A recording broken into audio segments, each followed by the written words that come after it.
Good morning students, welcome to the chemistry class. In the previous video beta, I told you about the high thermal conductivity, that metals are good conductor of heat but non-metals are poor conductor of heat. So to show the thermal conductivity of metals, we will read the activity 5. For this we need a thick copper wire, wax, a thumb pin, iron stand with a clamp and a burner. तो हमने करना क्या है बेटा, सबसे पहले हमने copper wire लेनी है, ठीक है। कॉपर वायर के ऊपर हमने वैक्स लगा देनी है और वैक्स के साथ हमने इस थंब पिन को अटैच कर देना है और कॉपर वायर का जो एक एंड है उसको हमने इस आयरन स्टैंड के साथ फिक्स कर देना है और दूसरी तरफ से इसको फ्री रहने देना है। This is the free end of copper wire. और जो फ्री एंड है उसके नीचे हमने बर्नर के साथ उसको हीट करना स्टार्ट करना है कॉपर वायर को। धीरे धीरे हम क्या ऑब्जर्व करेंगे कि ये जो कॉपर वायर है, ठीक है, हमने यहाँ पे इसके बर्नर लगाया था तो इस पॉइंट से तो इसने हीट होना ही है, लेकिन ये जो नेक्स्ट वाले पॉइंट्स हैं, ठीक है, ये पूरी कॉपर वायर जो है वो भी हीट हो जाएगी, जिसकी वजह से जो वैक्स है वो मेल्ट करना स्टार्ट कर देगी। और जब ये वैक्स जो है मेल्ट हो जाएगी तो ये जो थंब पिन है वो नीचे गिर जाएगी। तो यहाँ से हमें क्या पता चला कि जो हीट है, ठीक है, क्योंकि देखो वैक्स जो है वो कैसे मेल्ट हुई, ये मेल्ट हुई by the action of this heat, but how this heat reaches at this point, कि यहाँ तक हीट कैसे पहुँची। तो कैसे पहुँची, क्योंकि जो ये कॉपर वायर थी ये मेटल की बनी हुई थी, ये गुड कंडक्टर ऑफ हीट थी, तो यहाँ से हीट क्या कर गई, इसमें से पास हो गई। तो इस पॉइंट से पास होते होते ये जो हीट है ये यहाँ तक भी पहुँच गई, जिसकी वजह से जो हमारी वैक्स थी वो मेल्ट हो गई। तो from this activity we say that metals are good conductor of heat. लेकिन बेटा देखो सिर्फ ओनली जो वैक्स है वही मेल्ट करेगी, जो हमारी कॉपर वायर है वो नहीं मेल्ट होगी, बिकॉज जो मेटल्स होते हैं उनका जो मेल्टिंग पॉइंट होता है वो बहुत हाई होता है, ठीक है।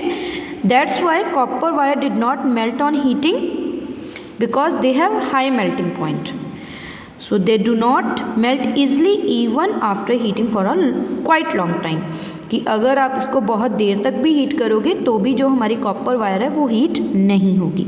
सो from this activity we say that the metals are good conductor of heat. Next property is brittleness.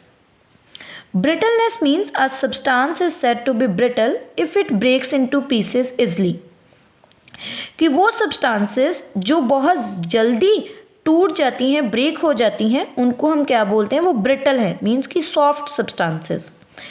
In activity 2 जो हमने एक्टिविटी 2 पढ़ी थी उसमें हमने देखा था कि जब हम आयरन नेल को या कॉपर वायर या फिर एल्युमिनियम वायर को बीट करते हैं तो वो ब्रेक नहीं करती, उनकी शीट्स बन जाती हैं, ठीक है।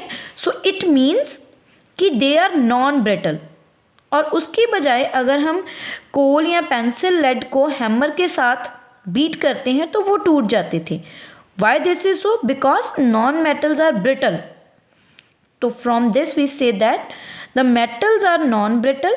जो मेटल्स हैं वो नॉन ब्रिटल होते हैं, वो इजली ब्रेक नहीं होते पीसेज में, whereas non metals are generally brittle. जो नॉन मेटल्स हैं वो ब्रिटल होते हैं, वो जल्दी टूट जाते हैं। Non metals break into pieces on hammering. So this is about the brittleness. Next is hardness. Metals are generally hard whereas non metals are generally soft. Metals जो होते हैं वो हार्ड होते हैं, लेकिन नॉन मेटल्स जो होते हैं वो सॉफ्ट होते हैं। Exceptions are always. So potassium and sodium, जो पोटाशियम और सोडियम है वो मेटल्स हैं but they are soft, they can be easily cut with the knife. जो पोटाशियम और सोडियम मेटल हैं वो सॉफ्ट हैं, बाकी सारे जो हैं वो हार्ड मेटल्स हैं। Also in case of non metal diamond is very hard. Diamond जो है वो हार्ड होता है, ठीक है। वो एक हार्डेस्ट नोन सब्सटेंस है। मीन्स हमने ये पढ़ा था ना कि नॉन मेटल जो होते हैं वो सॉफ्ट होते हैं, ब्रिटल होते हैं, लेकिन नॉन मेटल में से डायमंड एक ऐसा नॉन मेटल है जो कि हार्ड है, और मेटल्स में पोटाशियम और सोडियम ऐसे मेटल हैं जो कि सॉफ्ट हैं। ठीक है, so this is about the hardness of metal and non metals. Next activity is to find whether metals are hard और सॉफ्ट, कि मेटल जो हैं वो हार्ड हैं या सॉफ्ट हैं।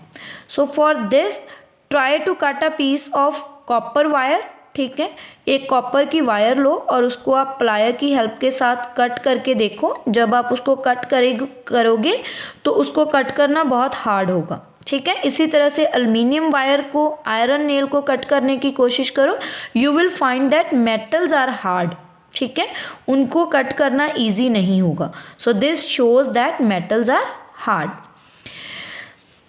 The last one is the physical state. The metal are generally found in solid state at room temperature.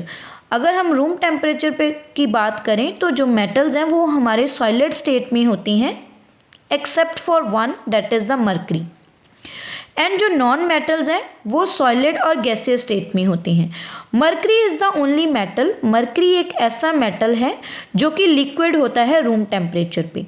And bromine is a only non metal that is liquid at room temperature. Now metal कौन सा liquid होता है? Mercury. और non metal कौन सा liquid होता है? Bromine. So in this table the physical state of some metal and non-metals are given. So read this table बेटा। जैसे कि यहाँ पे मेटल्स दिए गए हैं, ठीक है, like sodium, calcium, magnesium, these are in solid state. Non metal bromine, oxygen, nitrogen, so उनकी फिजिकल स्टेट साथ में गिवन है। Read this table. So thank you students.